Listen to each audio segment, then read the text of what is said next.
In the heat of August, I purchased a 30-inch wide Yates American B244 planer. The prior owner had purchased it through one of those industrial auction houses.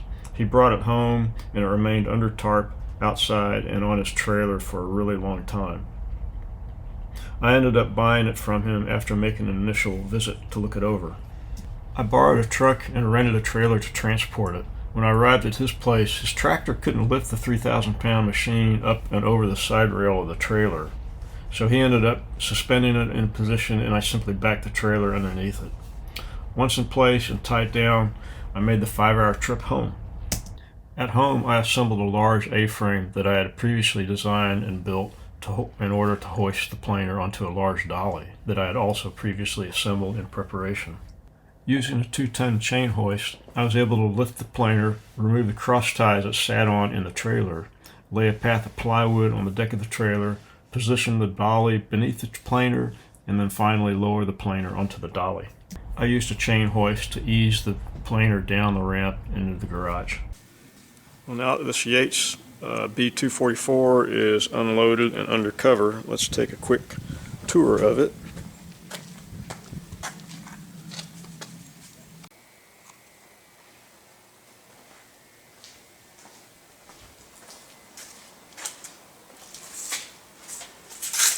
The motor tag is gone, but I think this to be a 7.5 horsepower motor.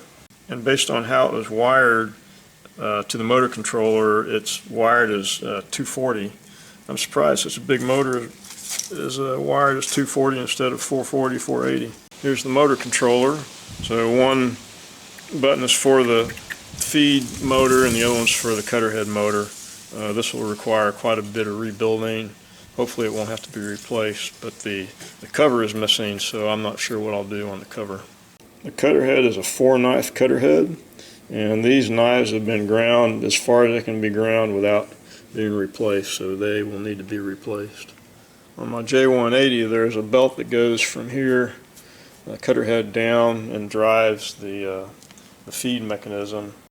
On this one, instead, there's a separate motor driving that Reeves drive, which has been jury-rigged. It's probably been rebuilt, and somebody put a bearing to support the outboard end of that Reeves drive. But the motor, the drive motor for the feed, is inside behind this plate. Like the J180, there's a couple of jack screws that elevate the table. There's a crank. This big crank here is used to operate the elevation.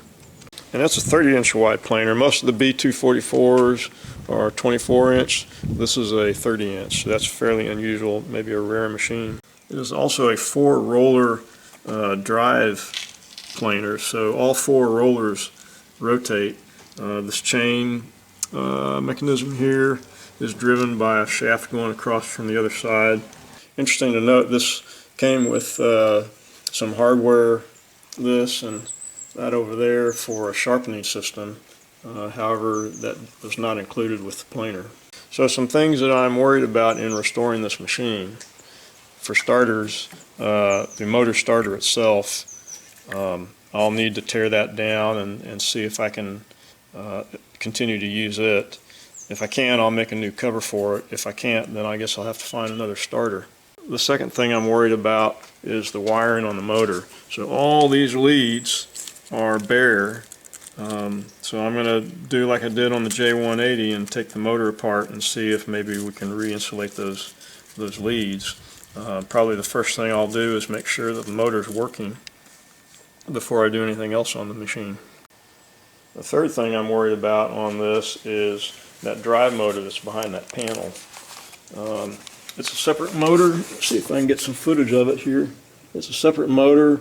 I'll need to make sure that it's working as well before I do anything else on the machine. And then finally, a big worry that I have is this drive chain. So this drive chain has all kinds of slop in it. I don't know how this thing was even functioning before with all that extra slop in it. I don't know if there's a cog that's missing for tensioning that chain, or if it's stretched out, or if someone replaced the chain with one that's too long. So maybe it's that these cogs are all so worn that there's a tensioning cog, There are two drive cogs there and there. You know, maybe they're all so worn and the chain is so worn and stretched that it's just got a lot of extra slop in it. In addition to the chain being worn, this gear transmission has a lot of play in it. Like this is moving back and forth 10 or 15 degrees before it engages the cog there. So that's my Yates American B244 30-inch planer. That's going to be a long haul project, and we'll see how it goes.